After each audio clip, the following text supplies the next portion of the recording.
ഇന്ന് നമ്മുടെ topic understanding wide area network അല്ലെങ്കിൽ വാൻ എന്നും പറയും. ഫസ്റ്റ് ഇൻട്രൊഡക്ഷൻ പറയാം. Introduction to van.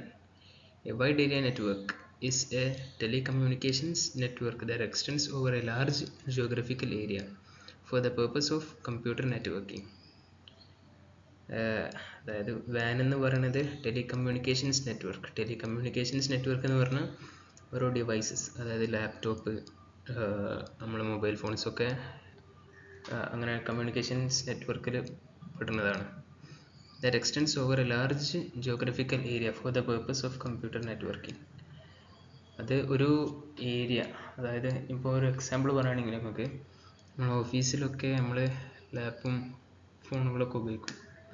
അപ്പം ഒരു ഓഫീസിലെ ലാപ്പുകൾ എന്ന് പറയുമ്പം ഒരു ഹബ്ബുമായി കണക്റ്റഡ് ആണ്. ആ ഓഫീസിലത്തെ എല്ലാ ലാപ്പും ഒരു ഹബ്ബുമായി കണക്റ്റഡ് ആണ്. അപ്പോൾ നമുക്കിപ്പം ഒരു മെസ്സേജ് അയക്കണം എന്നുണ്ടെങ്കിൽ ആ ഹബ്ബിൽ ഒരു എന്തെങ്കിലും ചേഞ്ചസ് വരുത്തി അങ്ങനെ എന്തെങ്കിലുമൊക്കെ ചെയ്യുകയാണെങ്കിൽ നമുക്ക് അവിടുത്തെ ലാപ്പുകളിൽ മൊത്തം അങ്ങനെ ചേഞ്ചസ് വരുത്താം. ഇപ്പം അതിൻ്റെ യൂസസ് നോക്കുകയാണെങ്കിൽ to connect multiple smaller networks such as local area networks. ഒരു മൾട്ടിപ്പിൾ, ഇപ്പം കുറേ ഞാൻ നേരത്തെ പറഞ്ഞ പോലെ ഓഫീസിലെ ലാപ്ടോപ്പ് പറഞ്ഞല്ലോ, അതന്നെ നോക്കുകയാണെങ്കിൽ അതിൽ ലാപ്പുകൾ മൊത്തം കണക്റ്റഡ് ആണ്. ഇപ്പം വലിയൊരു ഏരിയ എടുക്കുകയാണെങ്കിലും അതാണ് മെട്രോപൊളിറ്റൻ ഏരിയ നെറ്റ്വർക്ക്സ്. ഒരു സിറ്റിയിലുള്ള നമുക്ക് ഇപ്പം ഒരു സിറ്റിയിൽ ഇപ്പം കോഴിക്കോട് ഡിസ്ട്രിക്റ്റിലുള്ള ഏരിയയിലുള്ള എല്ലാവർക്കും നമുക്കൊരു മെസ്സേജ് അയക്കണം. അതിനൊക്കെ ഈ വാന് പോസിബിൾ ആണ്. ഇനി ക്യാരക്ടറിസ്റ്റിക്സ് നോക്കുകയാണെങ്കിൽ it covers large distances such as regions, countries or even continents. അപ്പം ഇത് ലാർജ് ഡിസ്റ്റൻസസ്, നല്ല ലോങ് ഡിസ്റ്റൻസും പിന്നെ ഒരു റീജിയൻ, ഞാൻ നേരത്തെ പറഞ്ഞ പോലെ ഒരു ഡിസ്ട്രിക്റ്റിൽ നമുക്കിപ്പം മെസ്സേജസ് അയക്കാനും പിന്നെ കൺട്രീസിൽ മാത്രമായിട്ട് ഇപ്പോൾ ഇന്ത്യയിൽ മാത്രം നമുക്ക് മെസ്സേജസ് അയക്കാം.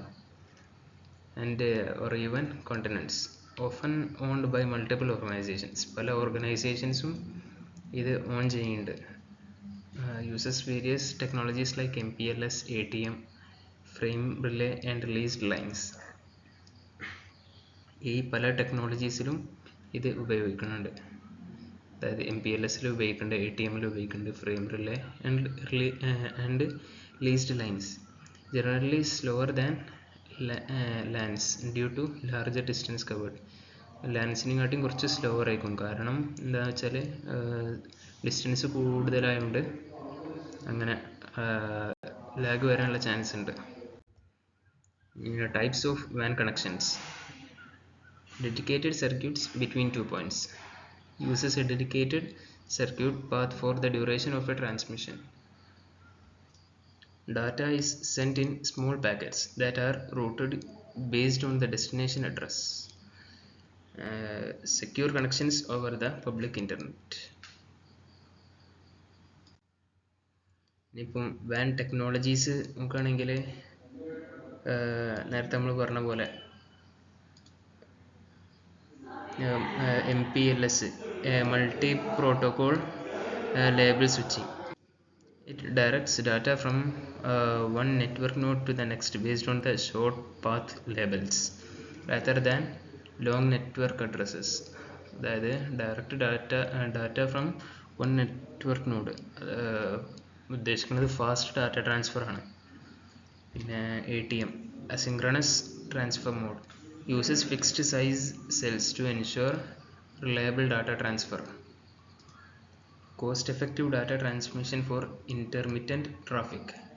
Satellite communication, uses satellite links for remote locations. Advantages of WAN. Scalability. It can connect networks across vast distances. അതായത് ഒരു ലോങ് ഡിസ്റ്റൻസസ് ഉള്ള നെറ്റ്വർക്കായിട്ട് കണക്ട് ചെയ്യാൻ പറ്റും. പിന്നെ reliability. Redundant paths increase reliability. Flexibility. It supports a wide range of communication protocols and technologies. Resource sharing facilitates resource sharing between remote sites. അതായത് ഓരോ സൈറ്റുകൾക്ക് നമുക്ക് data share ചെയ്യാൻ കഴിയും. ഈ ഡിസഡ്വാൻറ്റേജസ് ആണ് ഇനി പറയുന്നത്. Can be expensive to implement and maintain. അത് മെയിൻറ്റെയിൻ ചെയ്യാനും അത് നടപ്പിലാക്കാനും അത് കുറച്ച് കോസ്റ്റ് എഫക്റ്റീവ് ആണ്. Complexity, more complex to manage and troubleshoot. Latency, greater distance can lead to higher latency. And distance കൂടുന്തോറും latency കൂടാനുള്ള chances കൂടുതലാണ്. Security risks, more vulnerable to security threats. ഇപ്പം വാനിൻ്റെ സെക്യൂരിറ്റി പറയുകയാണെങ്കിൽ encryption. It ensures data privacy during transmission. Data transfer ചെയ്യുമ്പം data privacy ensure ചെയ്യുന്നുണ്ട്. Data ലീക്കായി പോകില്ല എന്നുള്ള ഉറപ്പാണ് തരുന്നത്. Firewalls protects against unauthorised access. ഇപ്പം എക്സാമ്പിൾ പറയുകയാണെങ്കിൽ എനിക്കൊരു ഐ ഡിയും പാസ്വേഡും ഉണ്ടെങ്കിൽ എൻ്റെ പാസ്വേഡ് വെച്ചാണ്ട് വേറൊരാൾക്ക് എന്താണ് അൺഓത്തറൈസ്ഡ് ആയിട്ട് ആക്സസ് ചെയ്യാൻ കഴിയില്ല. എൻ്റെ ഒരു അറിവില്ലാതെ മറ്റൊരാൾക്ക് ആക്സസ് ചെയ്യാൻ കഴിയില്ല. Intrusion detection systems IDS monitors and detects suspicious activities. It detects അതായത് നമ്മൾ ഇപ്പം എൻ്റെ ഐഡിയും പാസ്വേഡും വെച്ചാണ്ട് ഇപ്പം വേറൊരാൾ ഒരു സൈറ്റിലേക്ക് എന്തിലേക്കും കയറുകയാണെങ്കിൽ, ഇപ്പോൾ എക്സാമ്പിൾ ഗൂഗിളിൻ്റെ ഒരു അക്കൗണ്ടിലേക്ക് കയറുകയാണെങ്കിൽ അത് എൻ്റെ അറിവോടെ തന്നെ ആയിരിക്കും കയറുക. കാരണം എൻ്റെ ഫോണിലേക്ക് ഇപ്പം ഒരു മെസ്സേജോ എന്തെങ്കിലും മെയിലോ അങ്ങനെ എന്തെങ്കിലും ഒക്കെ വരും. അതേപോലെ എന്തെങ്കിലും മറ്റേ 2 factor വെരിഫിക്കേഷൻ അങ്ങനെയൊക്കെ നമ്മൾ സെറ്റപ്പ് ആക്കും. പിന്നെ virtual private networks VPNs. It provide secure remote access. Future trends in van. Software defined van, SD-WAN എന്ന് പറയട്ടോ. Centralised management of van. 5G technology. Higher speeds and lower latency. നല്ല സ്പീഡും ഉണ്ടാവും. Data സ്പീഡാണ് കേട്ടോ പറയണത്. Higher speeds and lower latency, അതായത് speed കുറയാനുള്ള chances കുറയും.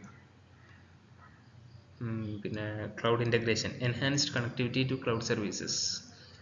അതായത് ഇപ്പം ഫോണുകളൊക്കെ എന്താ വെച്ചാൽ ഫിസിക്കൽ സ്റ്റോറേജ് ഉണ്ടാവുമല്ലോ, ഇൻ്റർണൽ സ്റ്റോറേജ് വരുന്നത്, അതൊക്കെ മാറിയാണ്ട് ക്ലൗഡ് സർവീസസിലേക്ക് ചേഞ്ച് ആവും എന്നാണ് പറയുന്നത്. ഇപ്പം ആപ്പിളിൻ്റെ iCloud ഒക്കെ ഉണ്ടല്ലോ, അതേപോലെ ആയി മാറും.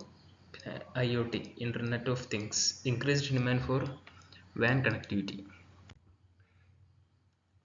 എൻ്റെ കൺക്ലൂഷനിലേക്കാണ് എത്തുന്നത്. WANs are essential for global communication and connectivity. WANs ഇപ്പം മൊബൈൽ ഫോൺസ് നോക്കുകയാണെങ്കിലും ലാപ്ടോപ്സ് നോക്കുകയാണെങ്കിലും ഒക്കെ ഫുള്ള് കണക്റ്റഡ് ആണ്, ഇൻ്റർകണക്റ്റഡ് ആണ്. അപ്പം എല്ലാത്തിനും വാൻസ് നിർബന്ധമാണ്. Continuous advancements in technology will further enhance van capabilities.